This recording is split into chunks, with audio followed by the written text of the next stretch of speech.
¿Por qué históricamente? Porque claro, uno ve a Latinoamérica y todos los problemas que tiene, y Argentina es claramente un problema, pero hay otros muchos, y luego mira hacia arriba y ve Norteamérica, y tienes Estados Unidos y tienes Canadá, y un desarrollo mucho mayor. ¿Qué elemento histórico hace que ese continente americano se haya dividido de esta manera?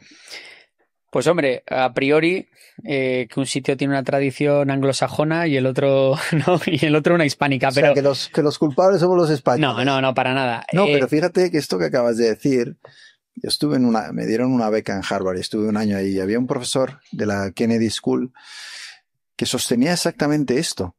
Él dijo, en el norte, la cultura anglosajona de emprendimiento, de mayor eficiencia, hizo que desde las colonias aquello se desarrollara de otra manera, y los españoles, dijo, llevaron una cultura antigua de la iglesia, de la iglesia de esa época, ¿no? Sí. Y demás, que no contribuyó al desarrollo y no asentó, digamos, las bases de una economía que luego con el desarrollo pudiera avanzar. Sí, hay quien habla de que la tradición protestante anglicana es mucho más promercado, ¿no?, que la católica.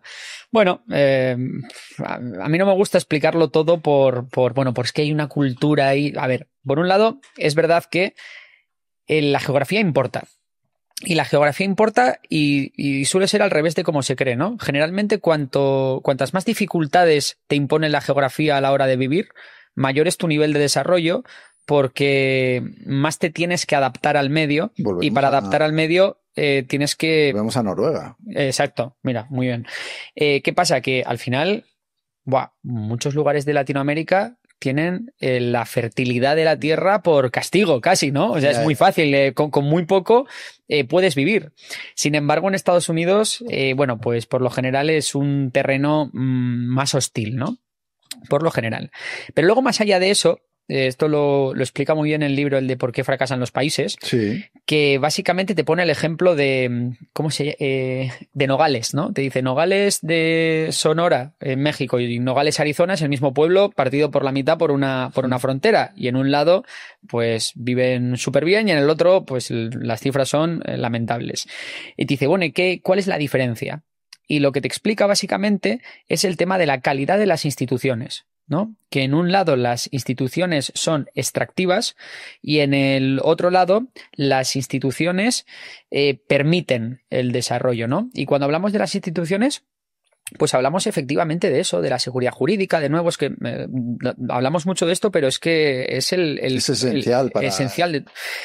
Y es eso, pues la seguridad jurídica, hablamos de que no haya corrupción, hablamos de que tú te puedas fiar, que sea predecible, ¿no? Que quien tenga el poder te cree un marco predecible en el que tú puedas desarrollar tu negocio sabiendo que no hay que pagar de repente una mordida, sabiendo que mañana no te van a expropiar, sabiendo que si hay algún problema con el propio Estado o con un tercero va a haber un Estado de Derecho, va a haber una rendición de cuentas, y todo eso es clave para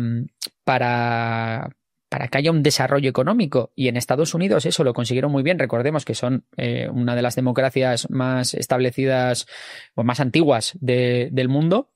Y todo eso pues les ha valido para efectivamente crear un buen marco en el que poder desarrollarse, eso sí, con imperfecciones, porque también tenemos que ver las desigualdades que hay en Estados Unidos, ¿no? Que es comentabas antes, que es uno de los problemas del capitalismo más extremo.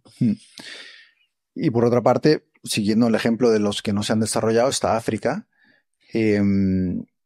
que tú has explicado alguna vez por qué África es tan pobre. Es una explicación que tiene muchos elementos y algo de culpa tenemos los europeos en todo esto, y a la vez piensas que es un continente con muchas posibilidades. Sí, efectivamente, ya solo por demografía son ahora mismo unos 1.800 millones y se estima que en 50 años puedan duplicar. Y la juventud. Yo cuando he estado en África me sorprende la cantidad de gente que hay joven. Efectivamente, como todavía las tasas de fertilidad son muy altas y la esperanza de vida no es tan alta como en los países europeos, todavía tienen pirámides de población propias de un país no desarrollado o en vías de desarrollo, que son pirámides como tal, ¿no? ¿Hasta qué punto somos culpables los europeos y el colonialismo de que tanto tiempo después África esté en la situación que está? Pues bastante, y me explico. Todo empezó con el tema de extraer, ¿no? de África. Primero fue el tráfico de esclavos, ¿no? Que eso hizo que muchos pueblos, etnias, etcétera, nunca entrasen en contacto las unas con las otras, ¿no? Siempre la idea de Europa para África fue un sitio del que extraer. Primero fue mano de obra y luego fueron recursos minerales. De hecho, si veis todavía se ve a día de hoy, ¿no? Un mapa con las líneas férreas de África, veis que la mayoría van de las minas a los puertos. Y ya está. Los trenes se construyeron literalmente para extraer. Para extraer y llevarse todo lo que se podía. Y en ningún momento de la colonización se conectó a unas ciudades con otras. Es decir, nunca se fomentó el mercado entre las diferentes ciudades africanas. Porque la intención era traérselo de vuelta. Efectivamente. Todo a Europa. Nunca hubo ningún tipo de voluntad de que aquello se desarrollara. Y encima, cuando te vas de allí, lo dejas todo, como hemos dicho, con escoba de cartabón, y encima no hay una clase autóctona que esté letrada, o sea, casi todo es analfabetismo, prácticamente nadie tiene estudios superiores, y les dejas, ¡hala!, arreglaros, ¿no? Entonces, ¿qué ocurre? Pues que es gente que no está preparada para desarrollar unas instituciones fuertes. Y lo que ocurre es eso, pues al final la ley del más fuerte. Dictaduras, corrupción y gente siendo extremadamente rica y la mayor parte de la población africana siendo extremadamente pobre.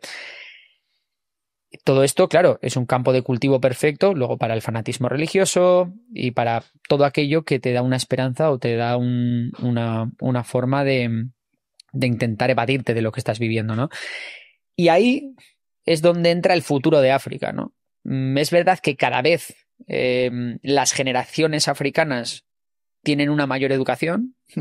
Es cierto que ahora ha entrado un nuevo modelo de colonialismo, que es el chino, que sí que les ayuda algo más a desarrollarse, y eso puede, con el tiempo y entre que la democracia, bueno, ahora en el Sahel la verdad que no está muy allá. Debo decirte que este titular es curioso, ¿no? Es decir, los chinos son mejores colonizadores que los europeos.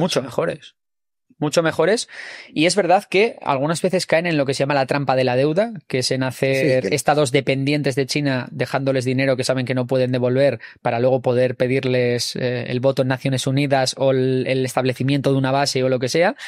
Pero es verdad que al menos lo que está haciendo China es proveer de infraestructuras, de créditos, de algo de lo que la propia sociedad africana, hablamos de africana como si fuese un bloque homogéneo, que no lo es, pero bueno, de que los países realmente tengan herramientas para empezar a desarrollarse. ¿Esto qué hicieron los europeos? Oye, vamos a hacer una red ferroviaria que realmente sea útil para ellos, no solo para extraer.